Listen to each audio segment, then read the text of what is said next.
Learn the latest news currently involving Raphinha. Will he sign for us, or is his head turned by Barcelona's 11th hour bid interest to try and sign him? On top of this, we have Koulibaly updates as his agent is currently in London, and we have even more news surrounding our bid to sign Matthias de Ligt. Ton of things to break down and discuss today, my friends. Let's get 3k likes for today's video, and without wasting any more time. So right now, let's start things off by discussing Raphinha. How I see things going basically is that currently we're in a win-win situation here.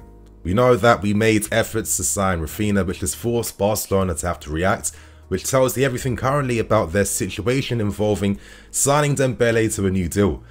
If they fail with that, they need assurances that they can get their second choice option in Raphinha, and of course this opens a doorway for us to sign Dembele. And of course if Dembele remains, because he's been pressured by the fact that Barca could actively sign a replacement straight away, maybe this is Barcelona's plan to force the player to accept their terms, which allows us to openly sign Raphinha and get this deal over the line. So let's now discuss even more reports currently surrounding Raphinha. Matt Law came out, thank God, to give us some clarification and some understanding now behind what is actually happening. But before I discuss his reports, I do want to kind of say this as well too. We do know for a while now that Raphinha has seen Barcelona as his #1 option. It's been like public news. He agreed contract terms with them months back.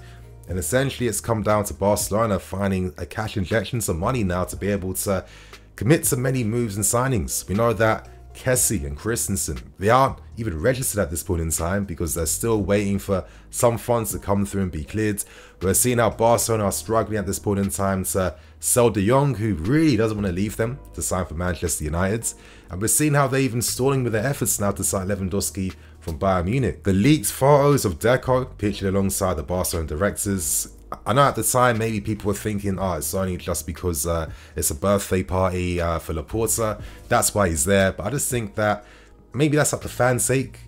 If we separate like how our emotional investment behind these stories and see things with a cold, brutal like business reality in which football does operate in and work in, then it only makes sense that he's clearly talking to Barcelona to find out whether they can match that offer or still make something happen. There's a reason why Raphinha has been on hold, waiting and waiting and waiting.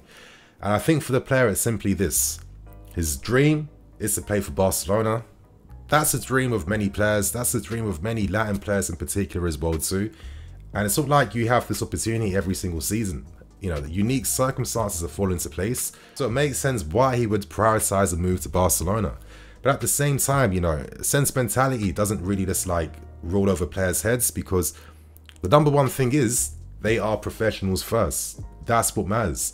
And professionally, he knows that signing for us would be the best move because, you're coming to London, you're earning big money, you're tripling your wages, you're getting the best contract offer that no other club can even commit to and match at this point in time. And most importantly, you have the opportunity now to become a world-class winger playing for us. You're playing for a club that has Champions League football to offer you.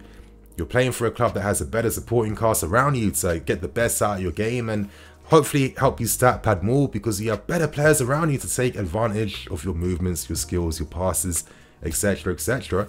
And most importantly, you have an opportunity to show and prove yourself to be one of the leading right wingers in Europe. This is what Chelsea Football Club can offer you. That possibility now to step up and become a world-class player. So I think this is why naturally it needs to take some time. It's not very often that we have the opportunity for our dreams to come true and for them to happen. So I understand why he needs that time. And I don't feel any type of way that he's not seeing us as his first choice, because most deals that most players be signed, but not like their first choices all the time. I think it's that sentimentality that doesn't really matter at times. But regardless though, Matt Law does say in his report that there's still a lot of confidence that we are going to get this move completed for Raphinha. Essentially, you're just going to get the final word and say from Barcelona to find out if there's a possibility they can make something happen.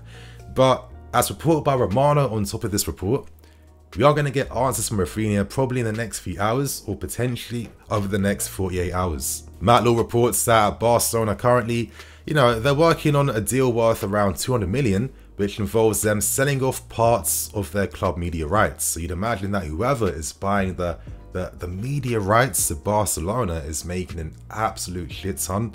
and a criminal amount of money from that, and they're really taking advantage of Barcelona, who are in a very terrible position right now. But moving on from that take, Barcelona are relying on a cash injection, but you know, how long can they have players waiting for them? That's what it comes down to currently. And if you're showing interest in Raphinha, how is Ousmane Dembele potentially going to feel about things when you're offering him a contract that's worth 50% of his existing deal with you? That's not ideal for anyone, and I think there's a lot more to come from this, because hopefully by tomorrow we're going to get some concrete answers on the future of Dembele, probably tomorrow or during the 1st of July when his contract officially does expire. I'm still holding out hopes, you guys, that we can do a move to sign both. That's the ambition that I ideally would like to see. So right now, we move on to the next story. We have another brief update on the future of Koulibaly. Essentially, this report first was broken by Damasio. Other reports in Italy have confirmed the news story as well too. And essentially, we know that we're talking currently to Bremer. Of course, the Torino director is currently in London. We've been talking to Ligt. We've made our interest aware for Skriniar. We've looked at Nathan Ake, and naturally we've shown interest in Koulibaly. Now, out of all these centre-back targets, at least 2 of them are bound to sign for us. And essentially it's this, we're basically exploring all our options. We know that Ligt's going to cost a ton of money. Potentially, if we can involve players in that deal to bring the overall cost down, that would be like the best financial way to, you know, commit to the signing of the player. But of course, you know, you have to look at your plan Bs and your plan Cs as well too. And I think in particular with centre backs in the market right now, there's a ton of great options, with some being available for a very, very fair fee, a very fair price. Essentially, Skriniar, that interest was quite suspicious to me. But it was kind of confirmed by reports that came out yesterday that essentially Inter Milan used our interest to drive the price up for Skriniar, who is basically set to be signing for Paris Saint-Germain. So I'm not really surprised that happens. I kind of thought that maybe this is our little favour to, you know, help Inter Milan after they signed us. It makes a lot of sense. But the reality is, over the past few hours, of course, during today, we did make contact with Koulibaly and his agent in Ramdani. Todd Boehly is very active, very assertive, and very fast in the window. He's already held some talks to find out the possibilities surrounding the player. He currently has 1 year left on his deal, and essentially the reason why he's even leaving Napoli is due to the fact that they can't afford to satisfy his new contractual demands, which is fair as he's taking a bit of a hit and Napoli are maybe suffering a little bit financially at this point in time. So if you're Koulibaly, this window is your best opportunity to move on to a bigger club. In that sense, no disrespect to Napoli, because over the past few years, he has been priced out over many seasons now. So if you're Koulibaly, this is your moment now to get a move elsewhere. Now, more context and info has come out from many other Italian reports, and essentially they report that with the soon-to-be departing Marina Granovskaya, she had a very good relationship with, you know, Napoli, with their owner in De Laurentiis, and of course with the agent too, Ramdani, who of course is the agent to Jorginho, Sarri. You can see how everything's so interconnected, and they're basically saying that she could help use her influence as well to, you know, give like the final gesture before she leaves us by finding a solution, and of course, you know, helping Todd Boehly to find a deal so all parties in this move could be satisfied. But still, with how this window has been moving currently, would it even be a surprise if Koulibaly decided to take a pay cut, of course remain at Napoli? I'd be very surprised by that. He does have interest outside from us as well too, and the fact that his agent is in London to hold talks is a very promising sign. I think Koulibaly at his age, it could be that experienced option that could make a lot of sense. I feel like physique wise, you know, passing wise, aerial ability wise and defensive reading wise, he could be a smart option to turn to. But at the same time, we're linked with so many talented defenders in this window.